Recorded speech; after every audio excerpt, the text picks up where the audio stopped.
throwers.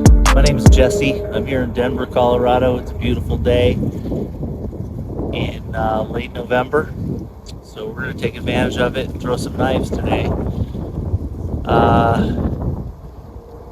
This tutorial may be a little different because I myself am a beginner, but I think I have picked up on some techniques that some of the pros kind of miss. Like I said, I'm far from an expert, but I've taught myself to throw over the last year, and I'm starting to get pretty good. We'll start off with these knives here. This is the popular style of arrow knives. A lot of no spin throwers are using nowadays,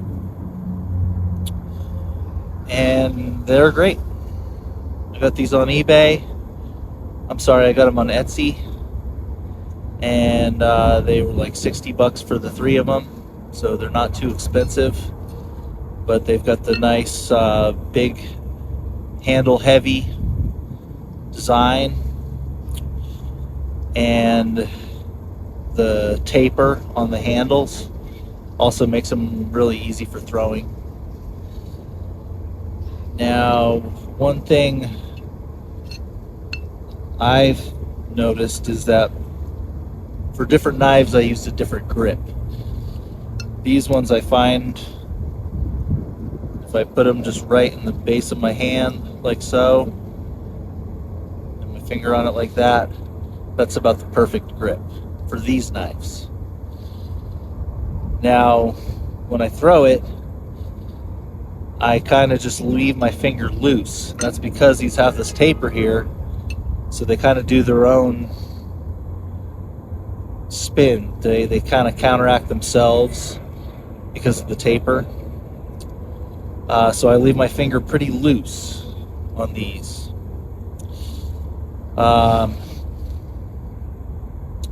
Let's show you how I throw. And I'm a beginner, so I got nothing to prove. I start throwing up close. Once I hit them every time, then I can start moving back. And I've hit knives as far back as 35 feet. That's about as far as I can throw a knife. But I still practice up close. And for this video, I'm going to throw these knives up close. I'm about 10 feet right here. So I like to aim like so and lock my wrist at the direction that the knife is going to go. So I aim like this, keep my left foot forward, reach back, and I'll hold it here.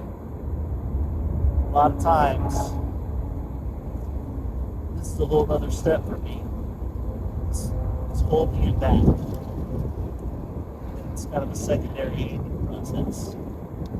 So I'm going to lock my wrist, hold it back, miss. I'm going to lock my wrist, hold it back,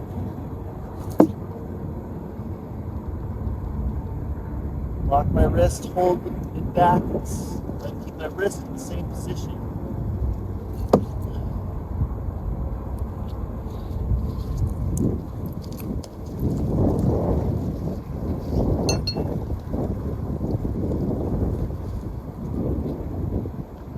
Like I said, I keep my finger pretty loose on these. If this knife was a straighter knife, I would put more pressure on my finger.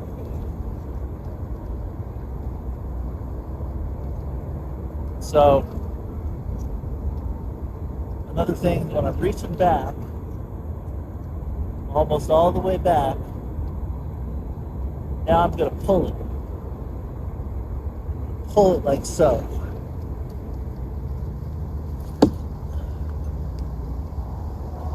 Back, pull,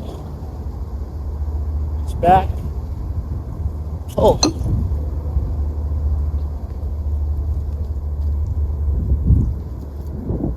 knives stick really, really well.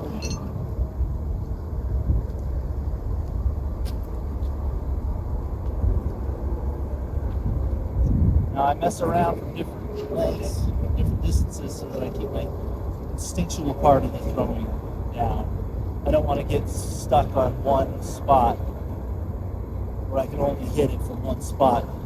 Otherwise, I would just use a single spin technique. So, I'm going to aim and lock the wrist. It's back. My wrist is still in the same spot. Pull it.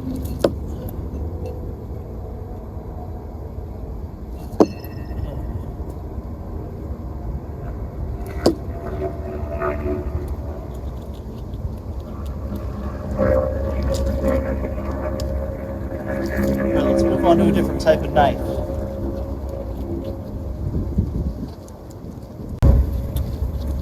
These are the Sure Balance throwers from Cold Steel. Some of my favorites. They're a little bit on the small side, but they're a lot of fun to throw. But it's a different technique than the arrow knives or the spoon knives, whatever you want to call them. I still put the base of it right in the crook of my hand there. The only difference is I'm going to keep my finger a lot more rigid when I throw this. Aim, lock my wrist.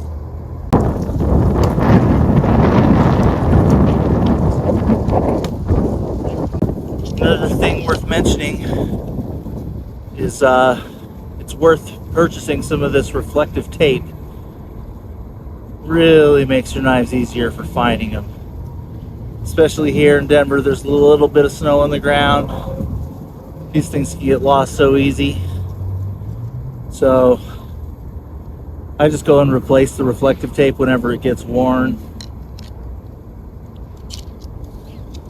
The knives, a lot of my knives have the tips broken off of. Just file them back to sharp. They don't have to be perfect to sharp to stick in the wood. Another thing worth mentioning is the paracord wrapped handle. This is the fishtail braid wrapped handle. The benefits to it is that I can cut this right in the middle and it's not going to come unraveled. You can see I've done lots of repairs on them. Never had to replace it yet. But a lot of times the knives will cut the handle and it doesn't come unraveled when it's the fishtail braid. Takes a little time, definitely a little doing, but it's well worth it. Paracord handle wrap period is just a necessity for me, and of course I chose fluorescent orange to help me find them better. So these knives are a little different.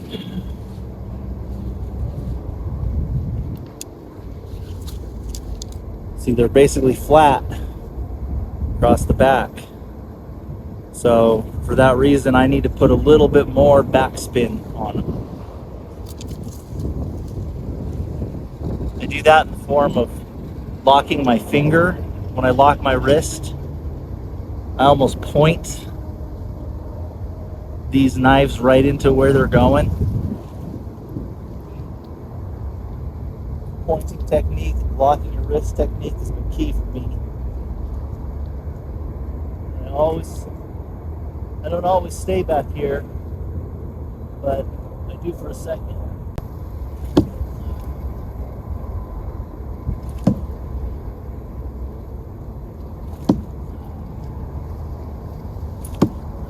There we go. Not so bad when I get 4 out of 6. Like I said, I'm still a beginner. I'm not a professional. So I'm happy when I can stick something like that.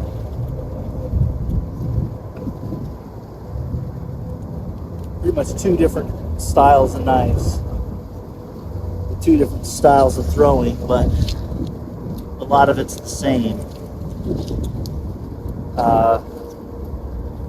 Lock your wrist and point that finger. It's back.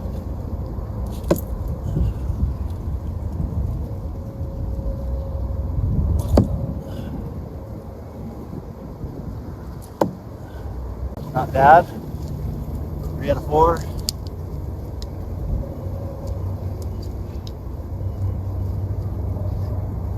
Now I recommend just mastering it from this close. Just stay at your 10-foot mark until you just are sticking them every time. Then move back. I can hit them from about 35 feet, like I said, but it's really hard. And I need a bigger knife. These smaller knives are really only good for up to 15 feet.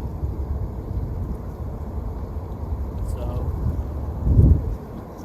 grip it, point that finger, reach back, pull it.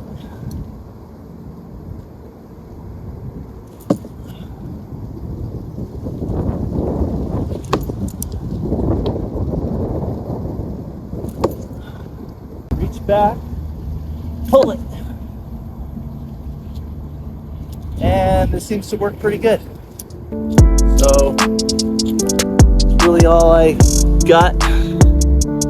I hope you enjoyed this video. If you did, please like and subscribe, and maybe I'll come out with some more tutorials as I get better.